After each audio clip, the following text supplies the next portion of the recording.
What is going on, everybody, and welcome back to Master Crafted. It is time. We are finally ready to start our Turn Zero Tactics series, talking in depth about the missions of 11th edition. Phil, are you excited to start deep diving these missions for everybody? Myself included. I was like, man, this is a lot of layouts. This is not like 10th edition where we could give kind of very, very structured feedback because everyone was doing the same thing. No, this is completely different. So the feedback and the information we need to give you has to be highly specialized for each disposition in those matchups and what that's going to look like because the armies are going to be different you're going into. The dispositions are going to be different. What your opponent's going to be doing versus what you're going to be doing is going to be different.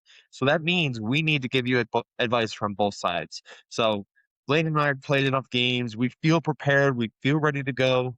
And we're going to talk you through the first one, Taken Hold versus Taken Hold, the old mirror, battlefield dominance. Yeah, so for those who played 10th edition, you might kind of recognize how this plays. It plays a lot like Linchpin. So the main scoring, it's going to be very similar. But first, there's the added caveat, and we'll cover that first. First and second battle rounds, you control more objectives than your opponent, and this is by the end of your turn. All right, so it's going to be pretty easy. You're going to be walking to put things on the center of the board, and that's all it really is going to take for you to hold more than your opponent. And then from the second battle round onward, for each objective you do control, you get 3 points, and then for each of those that is not your home, it is 2 points. So again, this is just linchpin. The same caveat as always, too. It's end of your fifth battle round, not the start. So yeah, it's going to be fairly easy to get close to maxing this. Like, for the sake of argument, right? If you do the 2 VP the first 2 turns, and then let's say you can get an 8, so holding your home, holding your natural. If you can do that for 2, 3, 4, and then hopefully go stand on the center to gain that additional 5 points at the end, you're already going to be at 41 points of primary out of the 45. So that's a pretty low bar to get almost max scoring on this primary mission. So control the center once, hold your home, hold your natural. That puts you at 41. As long as for the first 2 turns, you go out there and you control more at the end of your turn. So 41 points to get the minimum. And that's going to be a trend that Lane and I talk about throughout this entire series is the math is very important. Okay, what is the minimum I need to do to get the maximum score? Because 11th edition, much higher scoring. There's going to be a lot of lists that really are going to try to guarantee to get that 95 plus. So you as a player need to be in the back of your head, hey, what do I need to do to get 41 or to get to 45 to max my primary with the least amount of commitment as possible for some of these lists? So yeah.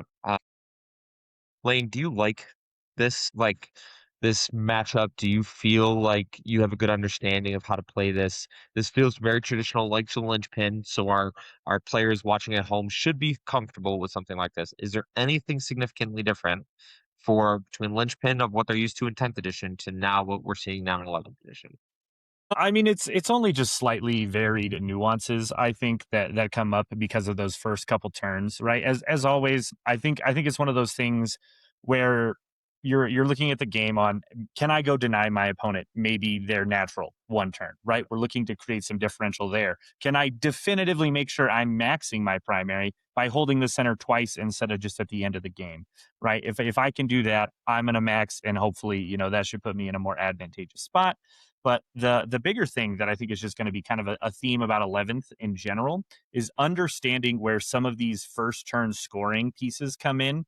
Like if it's like actions on the center objective, right? In 11th or in 10th, you often didn't want to do that because it's like, oh, well, if I try to do that, then I'm just going to give up an overwhelming force and stuff. But for some of these missions, that risk doesn't really outweigh the benefits of being like, well, now there's OC on that objective, right? If I put 5 ratlings on there, you can't just tow on a combi lieutenant to get your two points. If for some reason I'm playing, Marines who are playing take and hold, then that's some of the things I think people need to be aware of as they're just kind of looking at that mission is how am I going to make the difference in points and not just on secondaries, right? We have to look at what these primaries are and how we're going to affect them. And so yeah, it's going to really depend on what's your army's mo on how you're going to approach these missions as we go across them. But I think in general, like this is about as standard of 40k as we could have talked about. So I think it's a great starting video. Okay. Well, it's only fair we hop right over to the maps. We have three layouts. So every dispo combination has three different layouts. And based on what GW has said and the tournaments that I've been to so far, everything I've heard is you should expect to play every mission. Day one, round one, A, then B, then C, then rotate all the way around. And every TO that I've talked to will be following that pattern. Does that mean we're going to get slapped with a couple Dawn of Wars and you better be prepared for it? Yes, absolutely. So, yeah, we'll get right into it. We do have tipping point right off the bat. And I would say a very traditional layout, something that we're used to here, but definitely really, really interesting. So there's a few points that I'm going to bring up that I think every player needs to be aware of. And I think you're going to see a lot of the similarities between the things that we talked about previously in our 10th edition series to what we're talking about now. The first is, hey, where am I putting my infiltrators? So, right off the bat, you may say, hey, Phil, I remember it. You told me that there is a really great pocket right here that we can go after and we can infiltrate with some really good units. Fantastic. This is absolutely a good spot to infiltrate. You could even be in a position where there are some units with good access to hidden that could line up all the way against this wall. Wouldn't necessarily recommend it, but there is benefits for doing that with the 2-inch coherency, or sorry, 2-inch engagement range to prevent your opponent from touching this and shooting into maybe some assets that you have in the back or on your home field for some of those faster shooting armies. So right off the bat, on both sides, I really like this spot for infiltrating. It's one of the best because on the flip side, I actually don't want my opponent to be able to infiltrate on the other side of this wall. In some matchups, into some things with very, very fast units, like I would be terrified if my opponent was able to infiltrate right here on the other side. Let's say Thousand Suns Secretary robots. They got to infiltrate on the other side of this wall. That could cause me some problems. So yes, I really, really like this spot for infiltrating right off the bat. Lane, are there any spots for you on here if we talk about our first infiltrating units into the take and hold matchup? Yeah, I think it depending on your resources, right? One of the things I look at is also there on the center objective, as I was talking about previously, right? We want to increase that bar that it's going to take. So if we'll say we're the blue player, right? We're going to be up behind that top right ruin on the center objective, and we're going to just be, trying to maximize our ability to get gone to ground, right? 12-inch hidden, just because we want to put enough OC on there that our opponent can't, just walk on there with a very, very small unit and be like, all right, cool, we got it. Now, if your opponent is guard or somebody who is like, oh, yeah, I just have, maybe I took a unit of Catachans and I have that, I can just scout to that position to get that OC. If you look, that's only 5 inches, just over 5 inches away from the deployment line. And so you should be able to just scout six and end up in that position to, even if you don't go first, you can decide, oh, cool. Well, I want to prevent them from doing that. So having units there can also be very, very helpful in terms of a scout unit as well as, maybe it's just an infiltrate, maybe it's a scout. But I think that's definitely a play that I would like to do almost every single time I'm playing this mission is trying to find ways to put OC on the midpoint, especially if I'm going second. Now, if you're gonna do that, if you're gonna put OC on midpoint, there's one thing that I would always recommend keeping in mind. That is going to start the game faster because you are giving up an asset. So you are increasing the tempo of the game, depending on the cost of the unit, depending on what your opponent has to commit.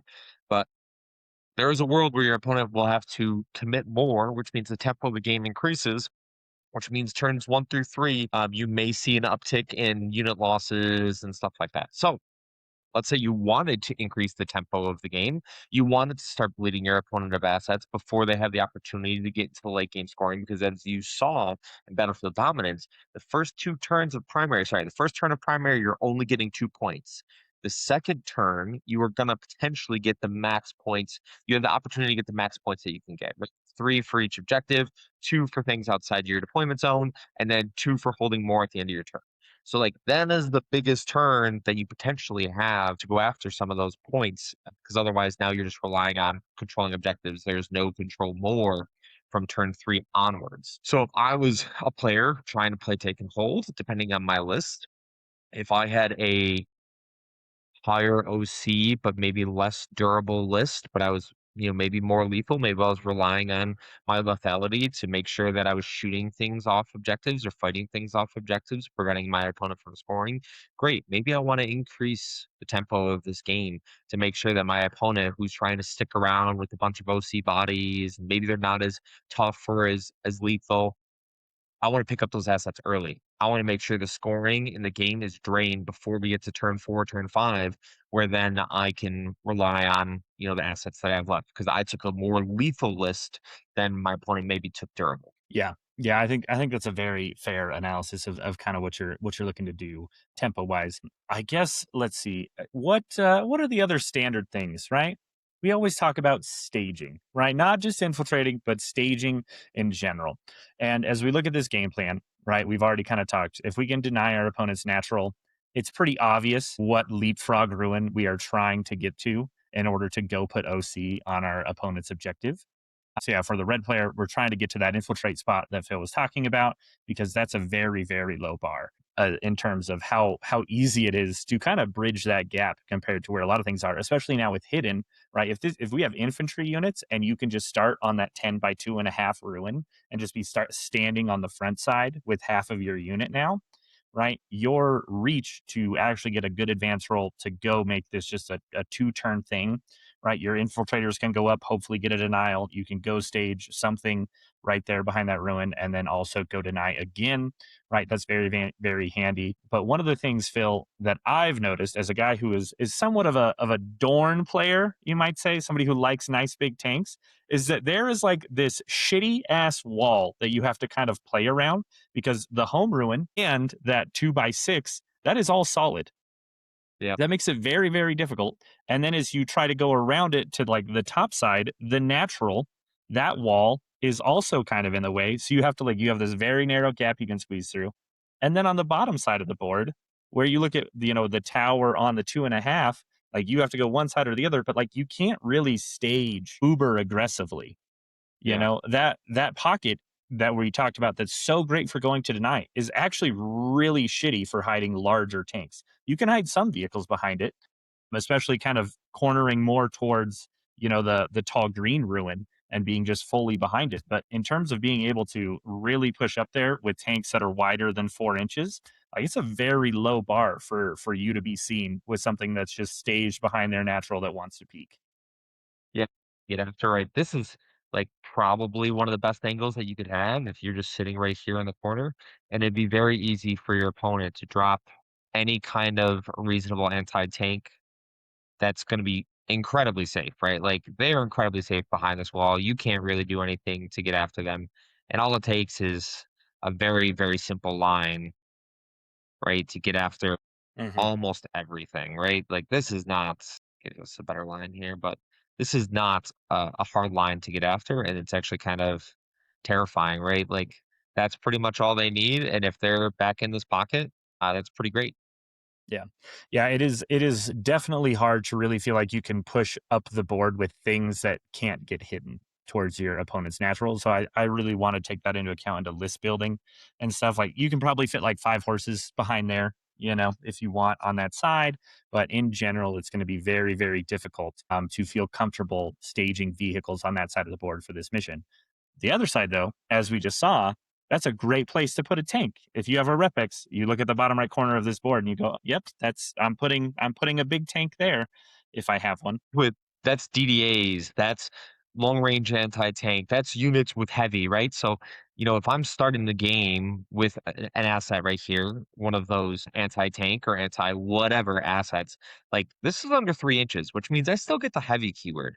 It's very easy for me to just come up and touch this and shoot wherever I need to, right? Like this line, anything that touches this objective, anything that comes out here is just dead, right? Like it doesn't matter. All of this is open. The second your opponent touches this train with anything significant, this asset is incredibly important for locking down the center if we have substantial shooting assets, right? Like that's exactly where I want to be. It is one of the easiest places to explain of like, hey, this is how we control the midboard without actually giving up assets, because that space is incredibly safe because you have this giant wall that protects you from a lot of shooting. It's going to give you benefits of cover most likely because you're going to be partially obscured by dense terrain, and your opponent has to significantly commit to actually try to pick this unit up that's behind the objective. Yeah, for sure. I think as I've kind of looked at, playing this potentially as like a guard player that's even got like 3 tanks, maybe 4, like I'm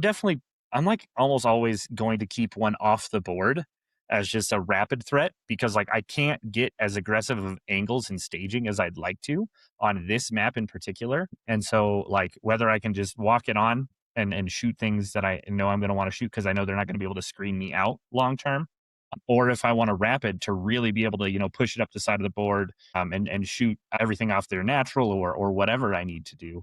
It's nice to have that flexibility because it is not as easy to play with large vehicles. I feel like in 11th as it was in 10th.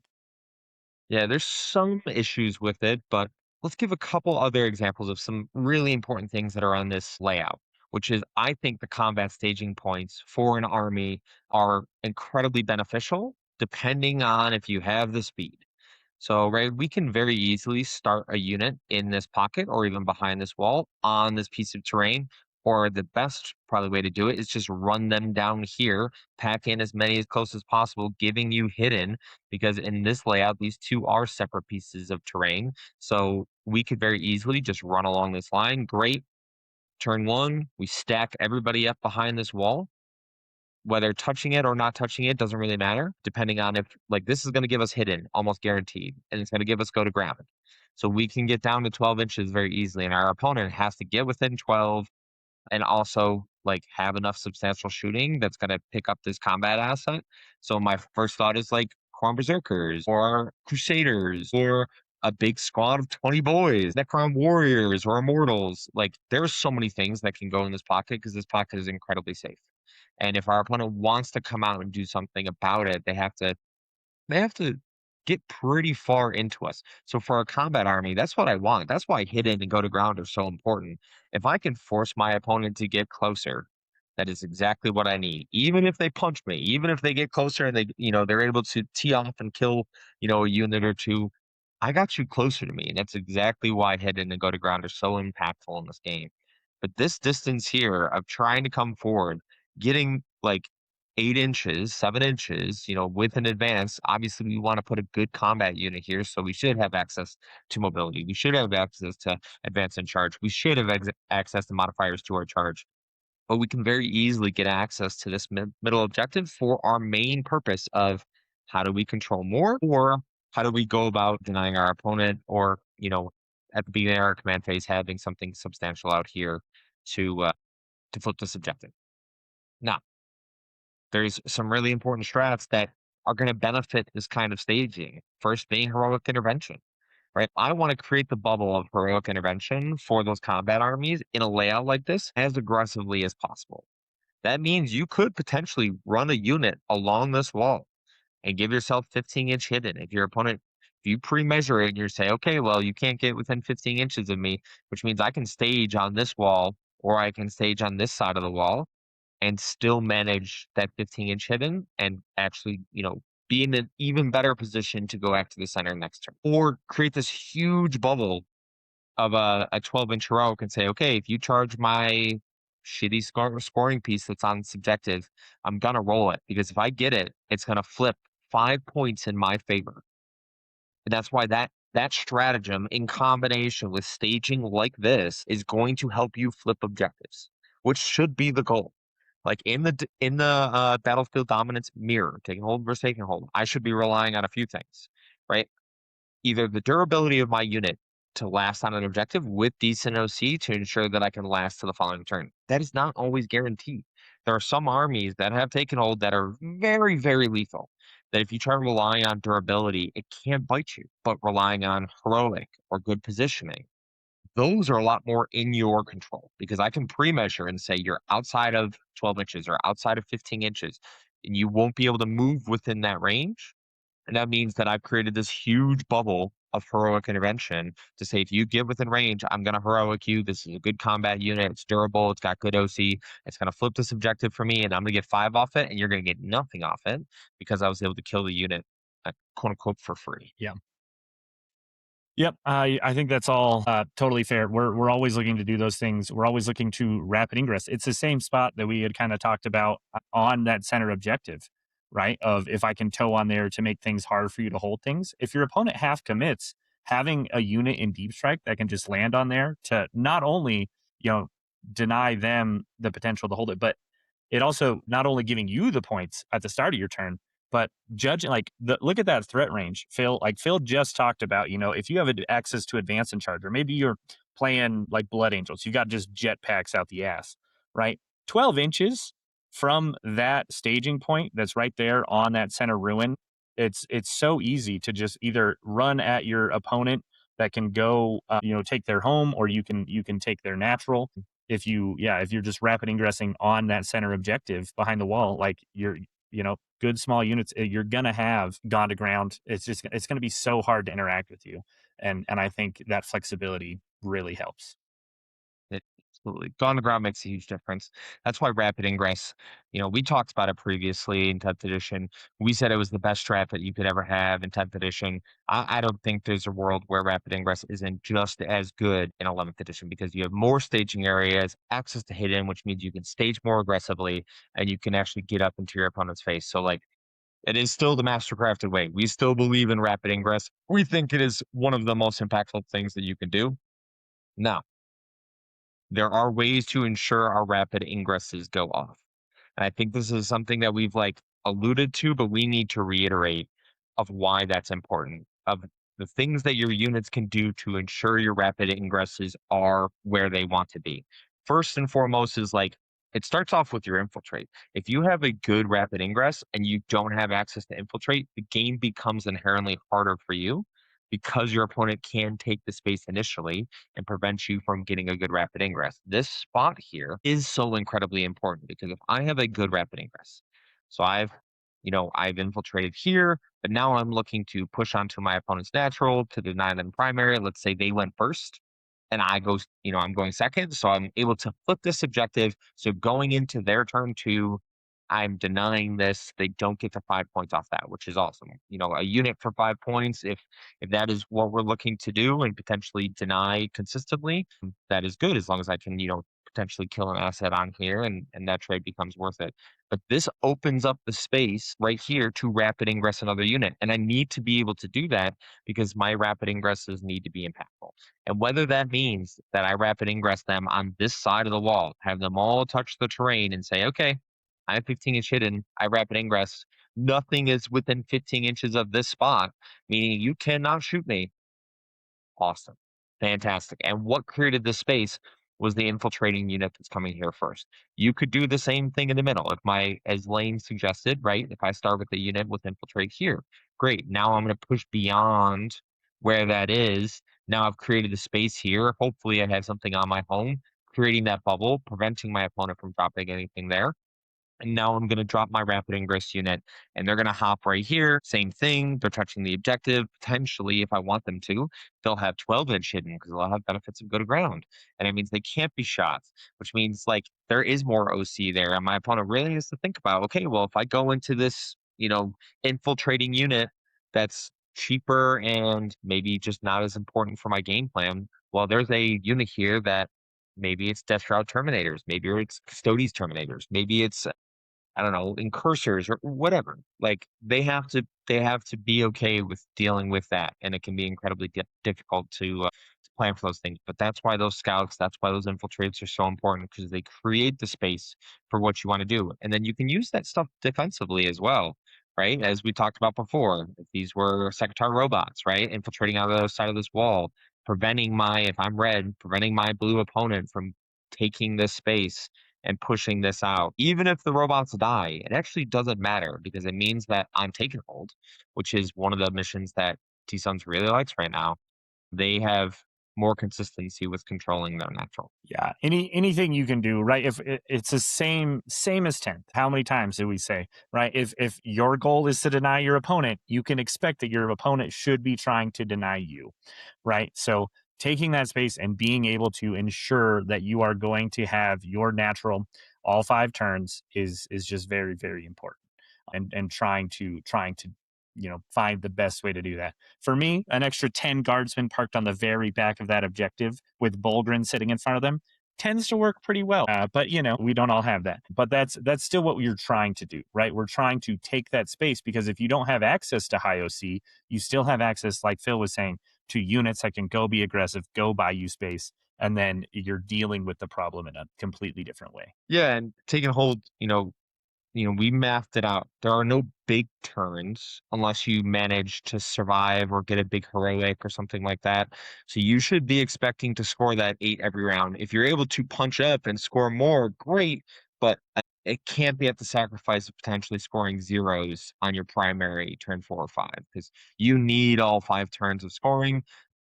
Unless you're absolutely blowing your opponent out of the water, then you shouldn't even be watching this video. Congratulations, you won your game. You don't need our help for this one, but you will need it for the next one. All right, well, let's go ahead and move to layout B. I think we've pretty much covered A. Dawn of War. It's just all over the place, and I don't love it. It's fine, but man, it's not used to playing it. We barely had to play these missions in 10. Yeah. Yeah, GW has found their way to force this back into all our lives. We don't have a choice. We can't avoid it anymore. Dawn of War is the way it's going to be. Okay. We have more staging inside our deployment zone, technically. It is not as easy of staging areas to be. So you have a dense wall, and then everything else is light terrain, and then you have a dense on your home. You do have decent staging here that can go up and get onto your natural. Where do we want to infiltrate here? It's actually less apparent. The staging is less good because by all by all means, like I could stage a unit right here behind this wall. And I could say, okay, I'm going to push, I'm going to make sure it's outside of 8. I'm going to drop a unit here. They're going to ensure that my opponent can't, you know, that I have an opportunity to get onto this objective early, because all my opponent has to do realistically is touch the edge here and get some decent OC on here to flip it. Same thing on the other side. These objectives are very easy to flip with a mildly fast unit, because all of these are light terrain, so everything can pass through it, and it can just land right here and touch this and potentially flip your OC. Now, there are some benefits here. These walls go all the way to the end. So I could very easily just put things in this pocket. In this pocket and behind this center ruin are probably two of the most important places that you need to be, because you don't really have the nice, easy staging that we just saw on layout 8. We have to put units here, but there's some huge downsides for this, right? Our opponent, if they have any kind of fast asset, they could very easily move 12 inches base, which a lot of these things do, and then shoot into whatever I have into this pocket. The rapid ingresses, right? Or just the regular deep strikes are fantastic down this lane, because they can drop here. And unless you push yourself to the point that you're exposing a unit, like they're gonna be able to 8-inch deep strike in a very, very aggressive spot and do some serious damage to the things that you would have preferred that are still you would prefer to still be alive. So, you know, this layout is dangerous. It is fast. It is very, very scary. Yeah, it's got some very large shooting lanes. Just baked in. And I think, to your point of when you were, infiltrating on that right side, right behind that wall on, for the red player on our natural, as long as you're blocking that 2 inches, right, so that it can't step on, I do think that is a very good play, depending on, kind of who your opponent is and what they're playing. But if you can zone out to where they can't deny you, because they can't get on it without at least charging you, trading, it's a lot higher of a bar to go get rid of that unit in a way that isn't going to lose them a resource, right? Like again, it all comes down to tempo. But when I look at this map, I really am thinking about doing that as a way to early just make sure that if they're going to deny me, I'm getting their denial piece and we can just move on with our life. Yeah, absolutely. And that 2-inch engagement range has helped me multiple times in 11th edition. The fact that I could prevent you from touching this objective with decent OC, and I'll force you to fight me. I'll force you to actually get on and actually do something about it, yeah, which is exactly where I want to be. But there is a downside to that, right? We are increasing the tempo of the game, so you need to be prepared. This layout specifically is very strong for rapid ingresses. I would just say, just in general, the way it feels for me personally, rapid ingresses, whether it be deep strikes or strat reserves, both of those things have benefits here, right? We have huge shooting lanes down the side that one, I need to be able to punish. So I need to have a good shooting asset, potentially that's back here, that can either pop out and punish whatever my opponent puts out here, or I need to be in a position that maybe my opponent doesn't have shooting assets like that. Maybe they have a more traditionally OC centered durability take and hold list. And now I can actually just sit in this pocket and control this lane as much as possible. I could say, okay, I'm going to be far enough back that I'll miss right of your charge. And I'll say, okay, I'm outside charge range, but I am going to make sure that I'm protecting my natural. I'm making sure that I'm in a position that if I need to, like I could just come over here, toe in, and draw lines to the center. Right? There's benefits to these side firing lanes that good shooting assets really, really like. Yeah. One of the other things when you look at it though is like trying to play on this board against an army that has good deep strikes. Like how do you actually zone out that side of your board? Right? Like if we're looking at the red player and I'm like, oh, cool. Well, I'm just going to park a Dorn behind that little L, right down there in the bottom. How hard is it for them to 8-inch drop in the corner and just see me with an anti tank unit? Right? Like you have to keep other assets back there, or you have to tow like you because you can't tow on, unless you're planning to shoot or whatever. But like you need units that can just give you that space in the corner because it's so easy. When I look at this map, I'm like, if I have a deep striking unit or something that can just walk in off the edge of the board, sure, I've got to wait till turn 3. But if I've got a group of 6 eradicators that can walk in, I'm pretty sure that Dorn's just dead. Yeah. You're just walking off the board edge, oath it, and just be like, "Oh, it's gone," because you have to be putting resources towards screening out that back corner, especially. The other one's a little bit easier. Like you can keep the back of your tank kind of pushed over behind that 2x6 and stuff to really hide still and push units away. Like if you're not careful and you haven't zoned out in front of the ruin, they can still just come in outside of your deployment zone and still see the ass of your tank. Like I think that is one of the things that most people might not be ready for playing on this one is just it's so open on those edges and you have hidden and you're going to have to be just leaving like infantry units back there to help screen it out if you actually have major assets that are trying to play around those firing lines because until your opponent's stuff is on the board, it is not actually that safe. It's a very definitely the you know will be the last thing we say about this layout, I think. But like rapid ingresses, deep strikes, those are very, very good here. The shooting lanes, very, very defensive. That the staging points that we just saw in layout A, that we could put ourselves in a position to potentially heroic into the center, those do not exist here. They are not nearly as good, right? Because even putting units into this spot, right, like behind this wall, this is not a great spot to be in. It is very easy for our opponent to just drop in a unit, right? Or have a unit on their home, come up and touch, and now they're shooting into everything that we have pathed back here. So we can't be off this profile and be safe and expect to be, okay. There is going to be some very, very significant things that you have to do. And for me personally, if I was trying to do this, I am flipping the table. I am doing what we talked about doing in 10th edition, is I need to push beyond my natural. I need to punish this space here, right, to ensure that my opponent can't actually easily flip what I would consider to be like my natural just because of these two being a lot easier to stage behind than this one. Yes, this one is closer.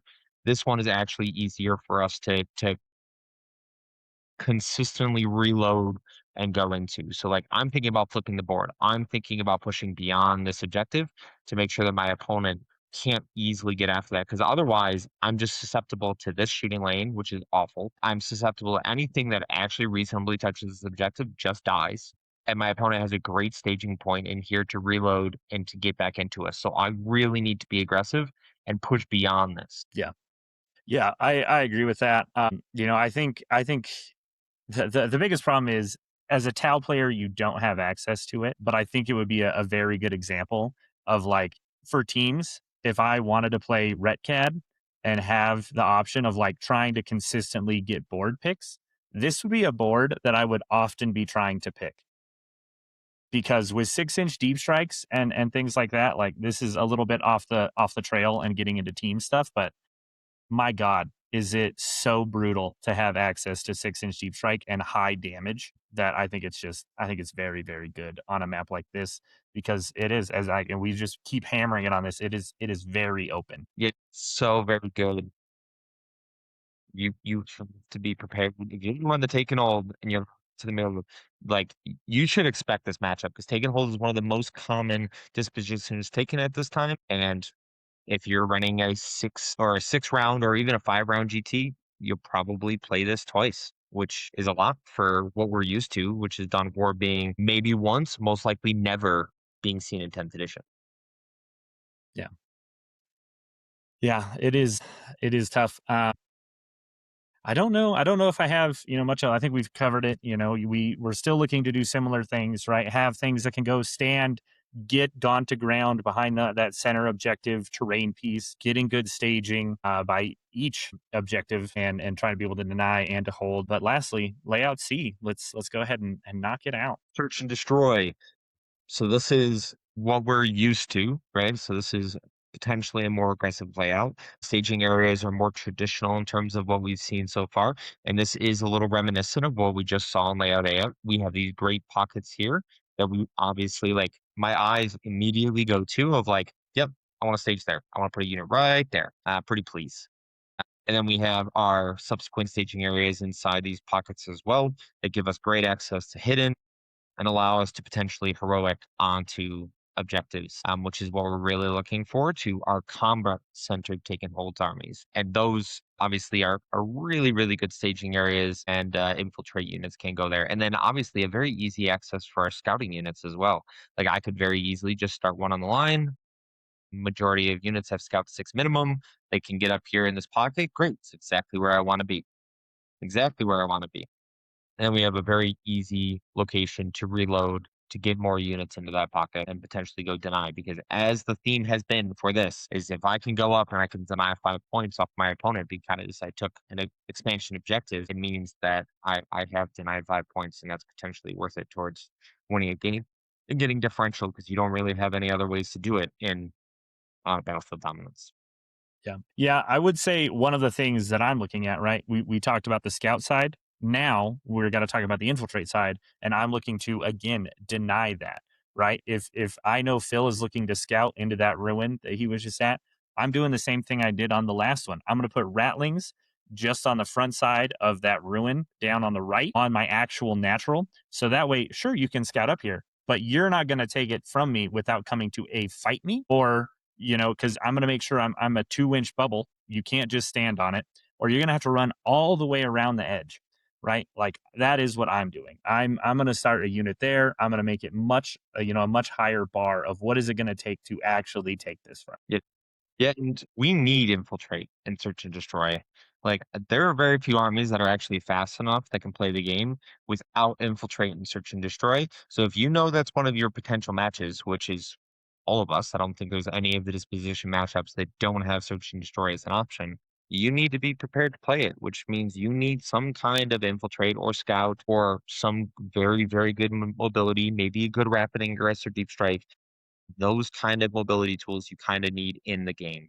Now, there is a lot of worlds where your infiltrating unit starts on this side as well. So if I'm the blue player and I want to, potentially start staging aggressively, and I've asked my opponent like, how far do you move? Can you advance and shoot? Can you advance and charge? And I know that my opponent cannot get to this unit reasonably, right? If they can't get to that 18 inches, right, reasonably, or I could even start them further back. I could put this whole unit all the way back here and say, okay, you don't have enough movement to get here and touch and shoot me. I am outside of a charge range. I am in a great position to threaten denial here or get the big secondaries early, which were, control both expansion objectives or secure no man's land or cleanse or anything like that. And then also threaten to deny. This is a very interesting place to be in. Yes, it does open us up to a lot of shooting, but what it does do is the potential for denying primary. Because if I say, okay, you have a choice. You get on this objective. This infiltrating unit is now going to come flip it, denying 5 points. And then maybe I score a secondary with this too. Fantastic. I've just had a 10-point swing off me having an infiltrating unit and you not having the mobility to react to it. Yeah, I think, and this is something we talked a lot about, especially on search and destroy boards, but even on other boards, flipping the table, right? Can we turn the table? And I think when I look at this map, I think it's actually far easier for more armies, if you are the blue player, to go across the top of the board and turn that one into your natural. I think it has more easily accessible ruins for you to stage large amounts of units to go fight over it in your favor, while it's going to be harder to continuously, like, unless you have just a lot of fast melee and you can go fight them and push them back out of their own version of that staging ruin. I think a lot of people are going to misplay this one thinking that, oh, I'm the blue player, I have to go down to the other corner. And it's so hard to deal with assets that can so easily stage that are good for denial. When if you look at the top of the board, I mean, you can just see there's 4 ruins in a row that are all just perfectly made to keep moving your army across the top of the board. You have access to a great center ruin. You have access to this channel here, which is very difficult for your opponent to get into, right? Because, my units could very easily be staged here, touching this terrain all the way around. Boom, boom, boom, getting 15-inch hidden and say, okay, you need to come and get me. Or just being in this pocket and saying, hey, I'm tucked all the way in. If you want to come out, great. You do have to expose yourself. And then, I won't have cover, but you are in a great shooting angle for me, which where my shooting assets potentially are going to be, which is like here. All they have to do is walk up. Yeah. Just toe on and ka-chow. What do you think? About what? This layout in general feels like the most balanced of the three. I like Search Yes. and Destroy a lot. I think it feels like it's a good shooting combination, but also feels like it strongly encourages the combat because obviously the proximity of you and your opponent, you have very good staging ruins that you can get after good heroics, and then you have some terrain pieces that are open and are vulnerable to shooting, but also they are close enough where if you do get within range to shoot me, like there is going to be some retributions paid. Yeah. Yeah, for me, that's been kind of one of the things that I've really taken to looking at, because even just having one big tank in your list, like, it can be such a pain in the ass to really be like, "Oh, this is where I can move," and actually, like, stage it up a little more aggressively. So many of these maps, it feels like kinda where you start it, it just kinda has to sit there until it's ready to activate. Whereas like this one, I feel way more comfortable being able to start it on either side of the board and go move it to a spot where it's going to have a higher impact and higher threat range. It's absolutely really, really interesting here. I like this a lot. And there's really a lot of very interesting concepts that I think most players can take advantage of because this space obviously is a lot safer being behind this wall. Your opponent does have to come out significantly. They do have to, poke well beyond what I would say the majority of players are comfortable with. They have to come into this pocket here, or they have to come up and touch these pieces of terrain. And if they touch these pieces of terrain, it becomes much easier for you to actually respond and not get punished in return, right? Like I could take a very, very sharp angle here if you're touching this terrain in any way, I can draw a very sharp line to get into you, exactly where we want to be. This could draw out a lot of opponents to actually overcommit, and our staging areas are pretty aggressive in terms of how close they are to the center objectives. So, like, I can put things strung and touching here, be like, okay, well, you want to charge my 5-man unit, or they're all touching this objective, right? And I have good OC, and the only way you're going to deal with it and out OC me is by killing them. Great. I have units here and I have units here. I'm waiting to heroic you. And that is the way that a lot of combat army is going to look at flipping, taking, holding, and scoring primary. Ooh, that's what we'd recommend.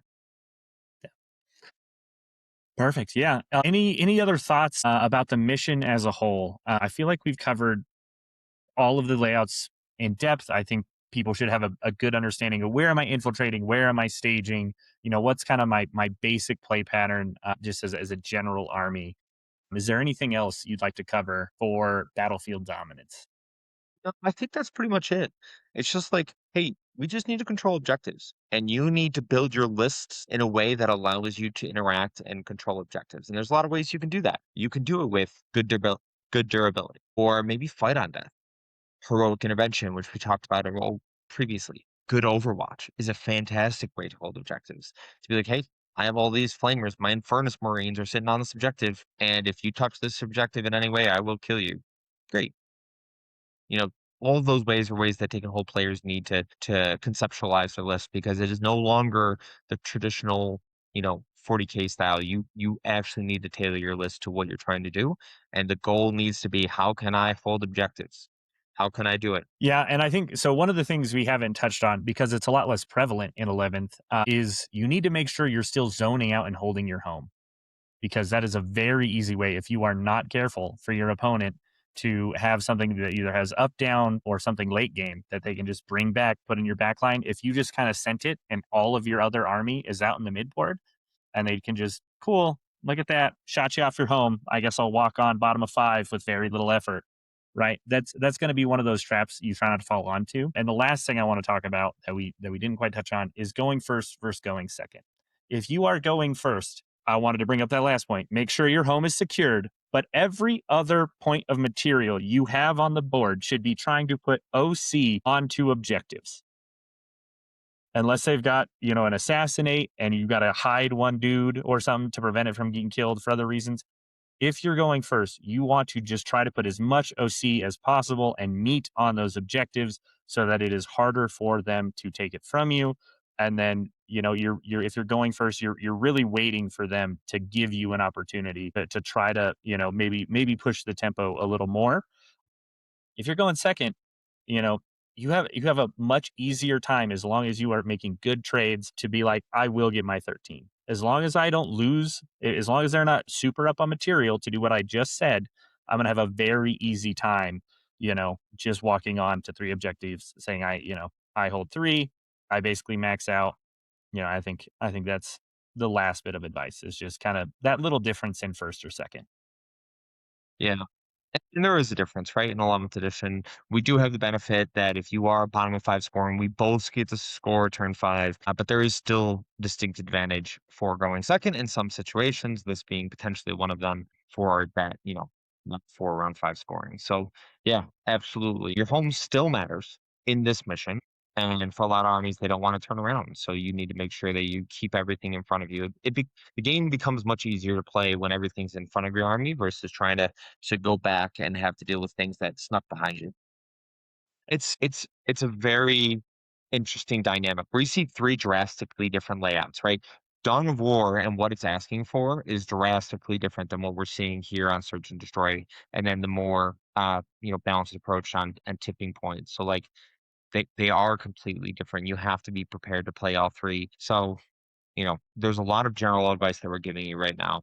The archetypes there are plenty. You could play take and hold in a lot of different ways. You can play it with gun lines. You could play it with, mass OC and, good bricks and recurring bricks. You could play it with very strong combat units like CSM or something like that. So there's a lot of tools that you could play with. And it's just up to you to decide what tools you want and what your army does best or what you do best as a player to go get you the dough. Yeah. Yeah. You can still be that jail player. If you go hold the mid board for 3 turns in a row early on, you know what? You're probably going to be pretty close to maxing out your primary by the time they eat through you. Right? I've seen Ryan do it with his orcs. It is oppressive and it does work. But we wanted to give, a more structured kind of balanced approach to the mission and stuff, not dive into every different variable of how to play with different armies. There is now a lot. So if you thought this video was helpful, hit us up in the comments, hit us up in the Discord, let us know that you liked the first episode of this series and motivate us to go on because there's going to be quite a few videos. And we want to make sure we get them all out in a reasonable time. That way you have stuff to watch about 11th edition. Yeah. All right. Well, Phil already said the commenting. Please like and subscribe if you haven't already. And last but not least, do not forget that victory isn't given. It is forged, and it's forged right here on Mastercrafted. We will see you all next time. See you guys.